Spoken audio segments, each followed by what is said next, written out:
Hi, you've just reached Gin Fun and we're here today talking about some more gin fun in a fantastic new distillery, well relatively new distillery in Yorkshire. See you in a minute.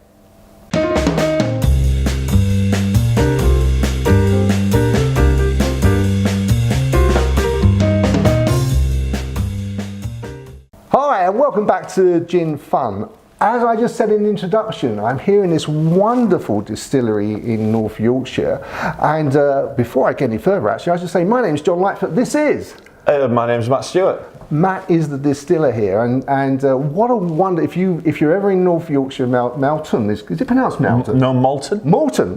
Yeah. Malton. So if you're ever in Malton in North Yorkshire, it's a wonderful place to come and have a look at. Downstairs, beautiful showroom, and also Matt has a school that you can get, a gin school for making your own bespoke gin that you can learn here in Malton. So, Matt, just when did you start? Have you always been in gin? No. My background isn't drinks or anything like that. I was a firefighter for 30 years. Oh, respect. Yeah. Oh, wow, so I was one of the lucky ones that could still get out early. Okay. So the opportunity came along to take the end of my career. Yeah. And I needed something to do. Okay. So part of the inspiration came from my younger brother. Right. He's got a brewery down in London. Oh wow, really? Yeah. And sat having a beer with him. What am I going to do when I retire? And he offered to franchise the brewery up to North Yorkshire. But unfortunately, there are lots of breweries in North Yorkshire. And I sort of said, fair enough, but no thanks. Yeah. Then we finished up in the City of London Gin, off Fleet Street, obviously in London. Yeah. And in there they've got 2 stills, and I just fell in love. Always been a gin drinker. Yeah.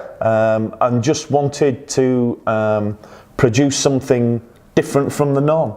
Okay, so from there, obviously, you didn't just say, "Oh, I'll just go and buy a place and I'll get a still and I'll just bung some ingredients." I wish. In. I wish. Bung some ingredients and their job done. So where did the journey go from there? The journey went from there.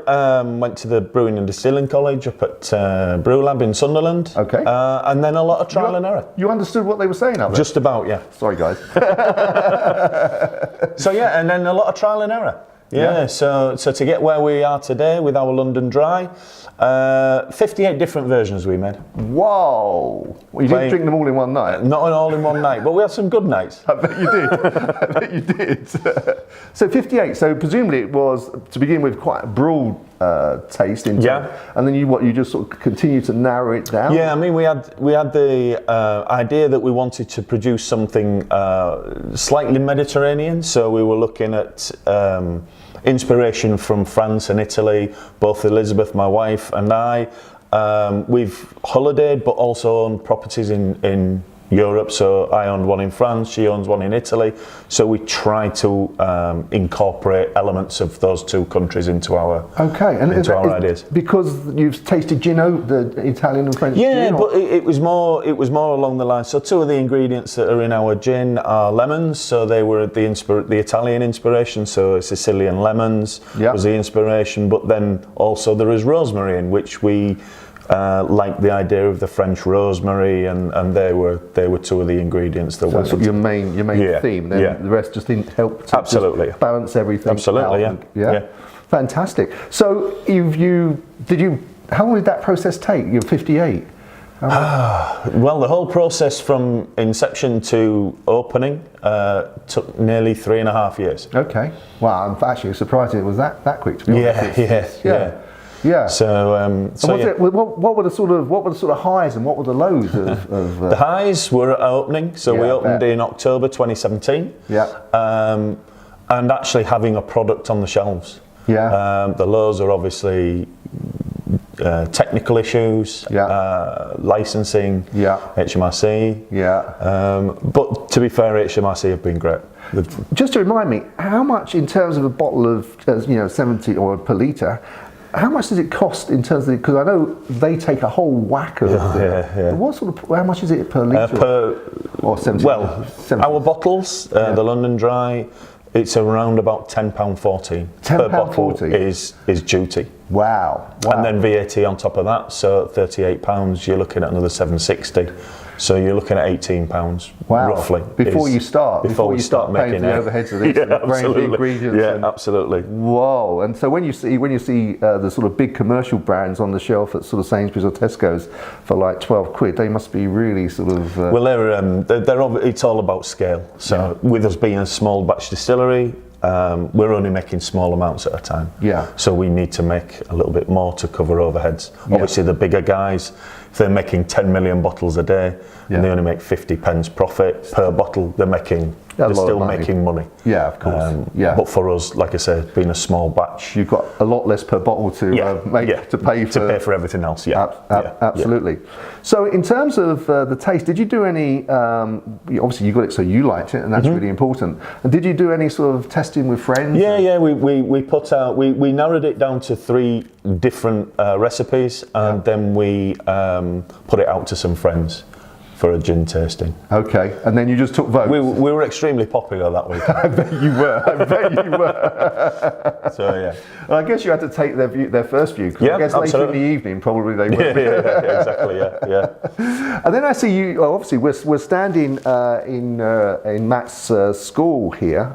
So what gave you the inspiration to actually create we felt that from a business point of view, we needed to engage with our customers. And what better way to engage with your customers than to let them have a hands-on experience of what we do, but on a smaller scale. Yeah, okay. And so presumably you give them some guidance, though. You don't just, obviously it's a school, so so there's equipment guys, get on with it.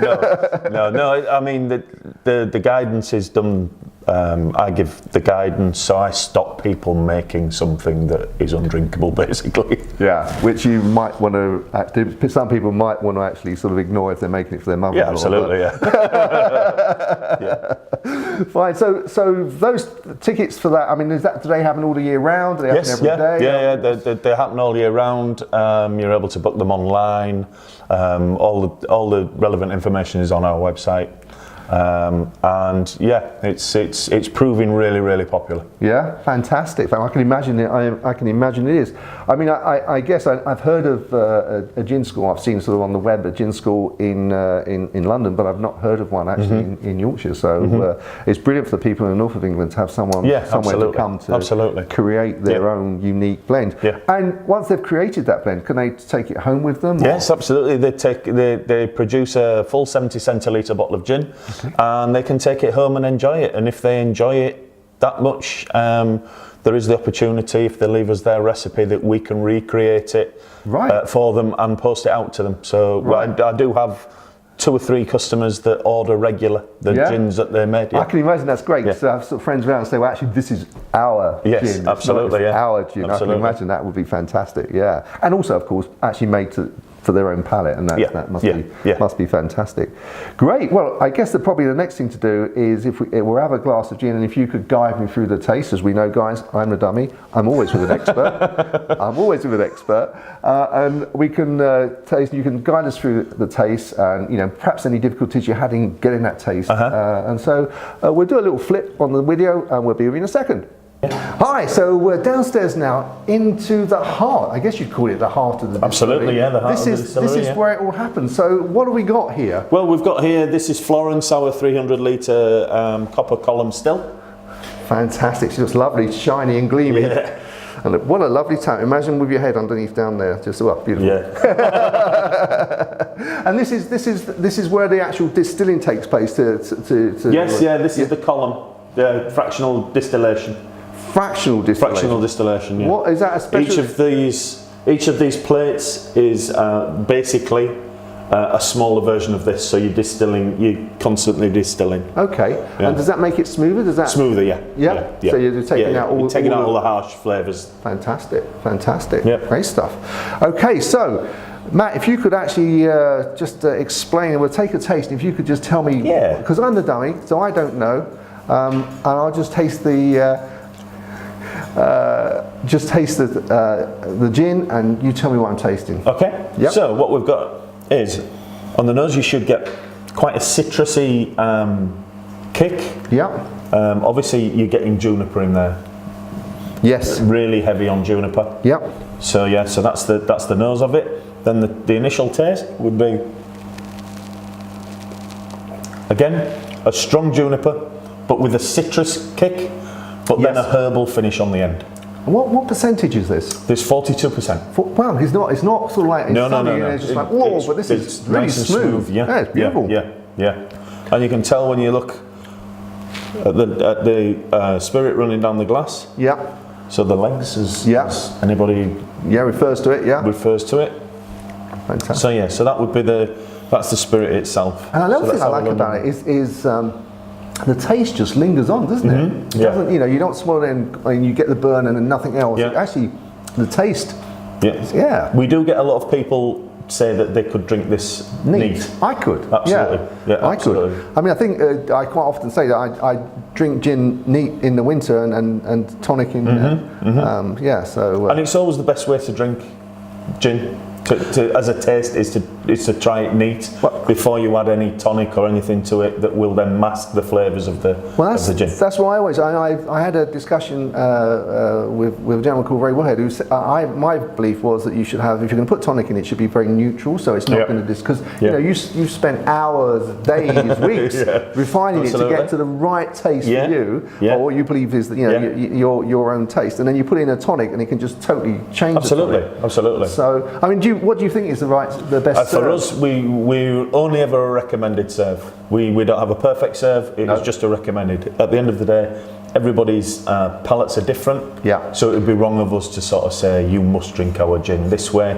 Our recommended is always a light tonic or a slimline tonic, purely because too much sugar, personally, I feel it overpowers the flavours an awful lot. Yeah, for sure. And so everyone has their own taste buds. People are going to like different things, different tonics, and the mix is going to be right. I mean, for them. if I was to line 10 people up and give them a shot of the gin like we're drinking it now, I could almost guarantee that all 10 would taste something totally different, which then just points out to me that it's a palate thing. It's what people are actually tasting. Yes, yeah. And I have to say, guys, I've still got the taste. I don't know how many minutes ago it was I took just that one sip. I've still got the taste. I mean, it's lovely. And it's still fresh. It's still very lemon, very citrusy. It's delicious. Well done, sir. Thank you. Very, very good indeed. Well, can we try it with some tonic and see what that does to it? Okay? We'll see in a minute. So voila, here we have a gin and tonic, and also some garnish. So I mean, in terms of the tonic, you just explained it depends what a person's personal taste buds are like. Presumably garnish is the same thing. Absolutely, because at the end of the day, your first port of taste is always smell. So as you put your nose into the glass, we like to get an extra kick of citrus into the gin. Hence we put the pink grapefruit in. Okay, super. Right, well let's give it a cheers. Cheers, sir. Cheers.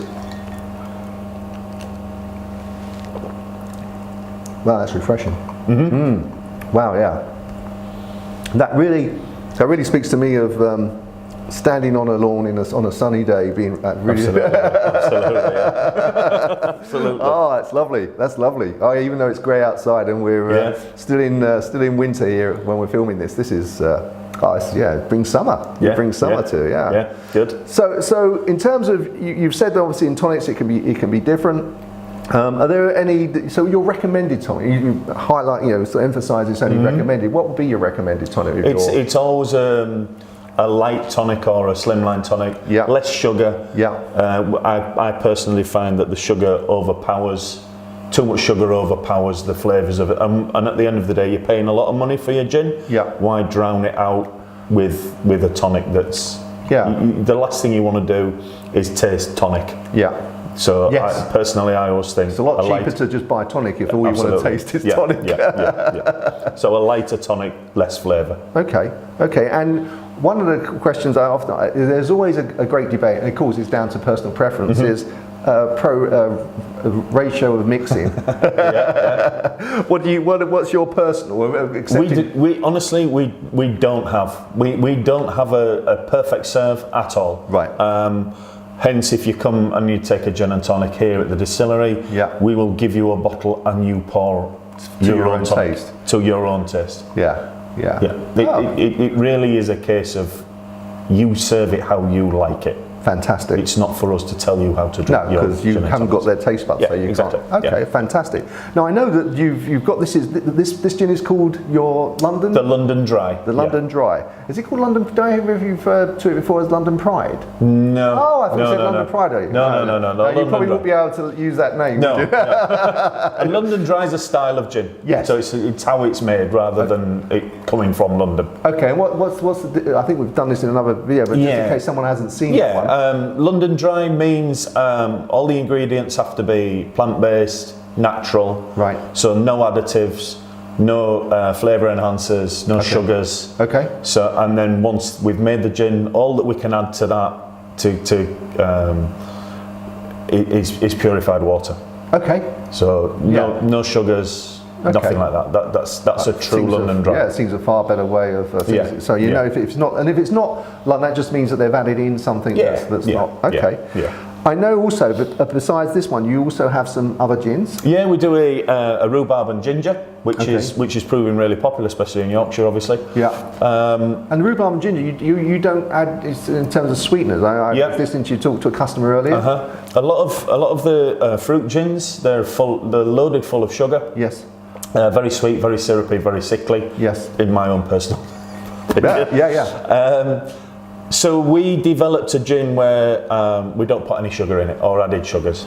Okay. Yeah. And we let the customer decide the level of sugar they put into their own drinks. Okay. Via the tonics. Okay. So particularly, can you mention Fever Tree? Yes. Yeah. So we've got Fever Tree. We use Fever Tree a lot. They've got such a wide range of products that you can put different degrees of sweetness into your drinks. Yes. So if you're with your rhubarb one, then you would, unless someone likes that sour taste, you'd suggest to go for a sweet. We always suggest a slightly sweeter tonic. Okay. And what other gins do you do? Just the two at the moment, but we do have one in the pipeline that we are looking to use. Maybe a little bit of honey. Okay, really? Some honey in it. Yeah.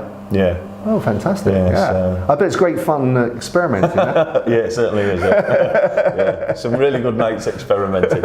Tell me, when you go home though, after a hard day at the distillery, you're not going to tell me that you pour yourself a gin and tonic? Unfortunately, no, I don't. No, I can imagine. Sometimes I do. Middle of summer, it's still my go-to drink. Yeah. Still my go-to drink in summer. Yeah. But in winter, No, I imagine, I like a nice glass of red wine. Oh, sounds good. Sounds good. Yeah, well, hopefully Wine Master can help you with that. Yeah. So, fantastic. Well, is there anything? I mean, obviously, you've got one. I put some shots on the website in terms of the shop here. Beautiful, just to look around. It's in a beautiful part of the country. Well worth a visit if you're up this part of the world.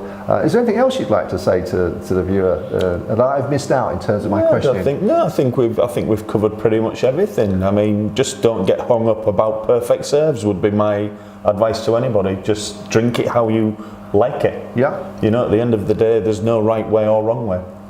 It's up to you. You're the one in control. Absolutely. Well, you're also in control of watching these videos. If you like this video, please press the little bell underneath. Please subscribe. That way you'll know when we've got another Gin Fun video coming up. And I'll put all of Matt's details below, so you can get his website, find out details about his gin school if you fancy trying that, or fancy popping in and buying a bottle or two.